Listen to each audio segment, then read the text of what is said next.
Bienvenue sur VTV pour l'émission Expérience surnaturelle. Alors le renouvellement de nos pensées, il va en être question encore aujourd'hui comme je l'avais promis la dernière fois, parce que comme je l'ai dit, c'est l'un des sujets les plus cruciaux en ce qui concerne la vie spirituelle. Parce que malheureusement, on accepte Jésus, on demande pardon pour nos péchés, on accepte Jésus et puis souvent on s'arrête là. Et je voudrais dire à quelqu'un aujourd'hui que demander pardon pour ses péchés, accepter Jésus-Christ dans sa vie n'est pas du tout une fin en soi. Mais c'est un début, c'est un commencement. Parce que celui qui naît de nouveau est un peu comme sur le plan naturel, comme un enfant nouveau-né qui arrive dans un hôpital, tout le monde est content, il arrive dans une famille, tout le monde est content. Mais si on s'arrête là, c'est-à-dire on est content que l'enfant soit né. Et puis on ne fait rien, on n'en prend pas soin. Cet enfant va mourir. Et c'est ce qui se passe souvent avec les enfants de Dieu. On demande pardon à Dieu pour nos péchés. On fait la prière du salut, on accepte Jésus. Mais on s'arrête là. Ou alors, on fait des efforts quand même pour avancer, pour se nourrir, mais des efforts insuffisants. Et ensuite, on se retrouve rachitique. Un chrétien, mais vraiment malade. Et Dieu ne veut pas qu'il en soit ainsi. Et c'est pour ça que, comme je l'ai dit, il m'a mis à cœur, parce que c'est un fardeau qui brûle dans mon cœur. Le Seigneur m'ouvre les yeux pour que je vois à quel point le manque de renouvellement de la pensée crée des dégâts parmi les enfants de Dieu.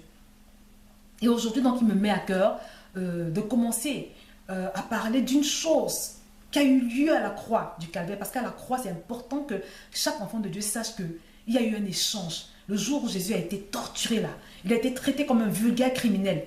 Il a payé pour beaucoup de choses. Et aujourd'hui, on va aborder un point qui concerne le péché qui est l'une des choses que Jésus-Christ a financé a pris de sang, avec son sang à la croix de Golgotha. Alors, je commence par le péché en sachant qu'on va aborder tous les points. Toutes ces choses pour lesquelles Jésus-Christ a souffert à la croix, nous allons les aborder et nous allons voir comment elles agissent dans notre vie, comment est-ce que nous pouvons recevoir tous ces bénéfices pour lesquels Jésus-Christ est mort. Donc, en ce qui concerne le péché, mon frère, alors j'ai choisi de commencer par le péché parce que, en fait, beaucoup de gens vivent avec cette muraille du péché, ce mur du péché qui les sépare de Dieu. Alors, des fois, il s'agit d'un mur réel de péché et des fois, il s'agit de ce que j'appelle un mur fictif. C'est-à-dire, le mur fictif, c'est quelqu'un qui n'a pas vraiment de péché, quelqu'un qui a vraiment sincèrement demandé pardon à Dieu, mais qui vit avec une culpabilité. Donc il continue de se considérer comme un pécheur, malgré que Dieu le voit comme étant un homme justifié, un homme lavé, purifié par le sang de Jésus. Il marche avec le poids de condamnation sur sa conscience. Donc on va voir ces deux cas de figure. Mais avant toute chose, je voudrais lire un verset pour te prouver que Dieu l'a vraiment dit, pour te prouver la vérité de ce qui s'est passé à la croix. Parce que Jésus-Christ a vraiment été torturé, entre autres, pour te libérer du péché. Alors, 2 Corinthiens chapitre 5, 21, je lis la parole de Dieu. Celui qui n'a point connu le péché, il l'a fait devenir péché pour nous, afin que nous devenions en lui justice de Dieu. Bien-aimé, la parole de Dieu dit, ton Dieu te dit que Jésus-Christ a été fait péché pour toi et moi, pour que nous puissions en lui devenir justice de Dieu. Ça veut dire quoi? Jésus-Christ est allé à la croix en guise de condamnation. On l'a condamné comme un vulgaire criminel, malgré qu'il était innocent. Et je voudrais te préciser que la crucifixion était réservée vraiment aux pires criminels à l'époque. Donc il a été châtié injustement pour que toi et moi nous puissions être justifiés. Il y avait une dette de péché, il y avait un péché qui nous séparait de Dieu. Entrer dans la peau d'un condamné, du condamné que toi tu étais, du condamné que j'étais, pour que toi et moi nous puissions être exemptés de tout péché, de toute condamnation, pour nous justifier. Donc, bien aimé, cette parole est vérité. Je voudrais te dire aujourd'hui que si tu as donné ta vie à Jésus-Christ, si tu as vraiment sincèrement demandé pardon pour tes péchés et que tu lui as donné ta vie, tu es libre de tout péché. Tu es sanctifié, tu es purifié. Et le Seigneur te demande aujourd'hui de commencer à te voir comme un homme pur, comme un homme justifié, comme un homme purifié, sanctifié. Et si jamais, comme c'est le cas d'un frère qui m'a dit un jour il n'arrivait pas à se sentir propre devant Dieu, il n'arrivait pas à se sentir purifié. Malgré qu'il avait arrêté de pratiquer le péché, malgré qu'il avait vraiment été décidé, il était vraiment dans le processus de marcher avec Dieu, il me disait qu'il vivait avec ce poids, cette culpabilité. Il avait du mal à croire que Dieu lui avait pardonné tous ses péchés parce qu'il estimait que ses péchés étaient trop graves. Si c'est ton cas, bien-aimé, je vais te donner une astuce, mon frère ou ma soeur, parce que la Bible nous dit que la parole de Dieu est une épée tranchante. Il y a une puissance dans la proclamation de la parole ointe de Dieu. N'oublie pas que c'est par la parole que Dieu a tout fait. Quand tu lis dans le livre de la Genèse, il est écrit que c'est sur sa parole qu'il a tout créé en fait. Cette même parole de Dieu, prononcée par un enfant de Dieu, a une onction que tu n'imagines pas. Donc, à chaque fois que cette pensée de culpabilité vient, rétorque-lui la pensée de Dieu. Mon frère ou ma soeur, cette pensée de condamnation, de culpabilité-là, elle vient du diable. Et je voudrais t'inviter aujourd'hui à recevoir le pardon de Dieu une bonne fois pour toutes, par la foi. Arrête d'écouter la voix du diable qui te dit que tu n'es pas pardonné. Mais mets ta foi dans ce que Dieu dit. Il dit qu'il a fait que Jésus devienne péché pour que toi tu sois justifié, pour que toi et moi nous puissions être justifiés. Alors à compter de ce jour, à chaque fois que tu vas avoir une pensée de condamnation, je t'invite à proclamer la parole de Dieu, à opposer la parole de Dieu. Donc la prochaine fois que tu vas avoir une pensée de condamnation, je t'invite à dire « Arrière de moi Satan, Dieu ne se souvient plus de mes péchés ni de mes iniquités. » Hébreux chapitre 10 verset 17. Cette pensée revient encore. Sois libre de soumettre cette parole à l'obéissance de Christ en lui rétorquant par exemple Hébreux 10 10 qui déclare que c'est en vertu de cette volonté que je suis sanctifié par l'offrande du corps de Jésus-Christ une fois pour toutes. Oppose la parole de Dieu, oppose la parole de Dieu mon frère, résiste, mais reçois ce pardon de tes péchés qui a été payé à prix de sang, au prix de beaucoup de douleurs, de beaucoup de souffrances. Ne reste pas dans cette pensée de condamnation, quelle que soit la nature de ton péché. Tu as tué, tu as volé, tu as violé, je ne sais pas ce que tu as pu faire. La parole de Dieu déclare que Jésus-Christ a porté ce péché à la croix. Et à partir du moment où tu demandes pardon, à partir du moment où tu acceptes de le recevoir comme ton sauveur et ton Seigneur et que tu lui soumets ta vie, tu es sanctifié. Dieu te voit comme un être totalement sanctifié. C'est une annulation d'une dette que tu avais. C'est un peu comme si, voilà, quelqu'un t'a fait un prêt financier et puis t'annonce que ta dette est annulée et toi tu continues de te sentir redevable.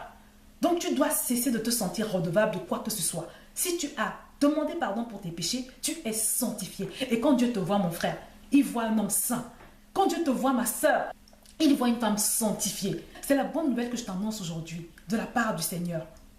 Donc mon frère ou ma soeur, je voudrais vraiment t'inviter à sortir une bonne fois pour toutes de cette pensée de condamnation. Parce que ce serait quelque part gaspiller la valeur de ce que Jésus a payé pour ce péché. Non, ne la gaspille pas. Mais reçois le pardon. Tu es pardonné. C'est très important. Donc c'est ce que je voulais faire passer aujourd'hui comme message. Et par la grâce de Dieu, dans les prochains jours, on va voir dans le détail tout ce que Jésus-Christ a fait à la croix pour toi. C'est-à-dire tous les points essentiels de cet échange qui a eu lieu à la croix de Golgotha. Et je voudrais vraiment finir aujourd'hui en encourageant une personne qui hésite encore, qui lutte encore avec son péché. Je voudrais te dire, mon frère ou ma soeur, que quand Dieu nous demande de combattre le péché, d'ôter le péché, ce n'est pas simplement pour nous embêter, non. C'est simplement parce que c'est un Dieu saint. Je l'ai déjà dit, je vais encore le redire. C'est un Dieu saint, de nature. Il ne supporte pas le péché. Le péché, c'est quelque chose qui s'oppose à sa nature. Et quand il te demande d'enlever le péché, d'ôter le péché de ta vie, c'est parce qu'il veut t'aider à entrer dans ta vraie vie. Il veut t'aider à entrer dans le plan qu'il a tracé pour toi. Des plans de paix et des plans de bonheur. Parce que quand Dieu te créait, c'était pour pouvoir vivre une communion avec toi. C'était pour pouvoir vivre cet amour avec toi. Un amour surnaturel. C'est quelque chose qui ne s'explique pas, mais c'est quelque chose qui se vit. Tu ne dois pas passer à côté de l'amour de Dieu. Bien aimé, depuis que moi je l'ai expérimenté, en particulier, ma vie est transformée. C'est pour ça que je suis comme ça. Pour ceux qui trouvent que j'en fais trop. C'est quelque chose que chaque enfant de Dieu doit vivre. Et le péché, malheureusement, t'empêche, te condamne à ne jamais pouvoir expérimenter cette relation avec ton Dieu qu'il a prévu. Donc, mon frère, engage-toi une bonne fois pour toutes avec le Seigneur. Engage-toi une bonne fois pour toutes. Entre dans ta destinée. Entre dans ta destinée et possède ton héritage. Parce que tu as un héritage.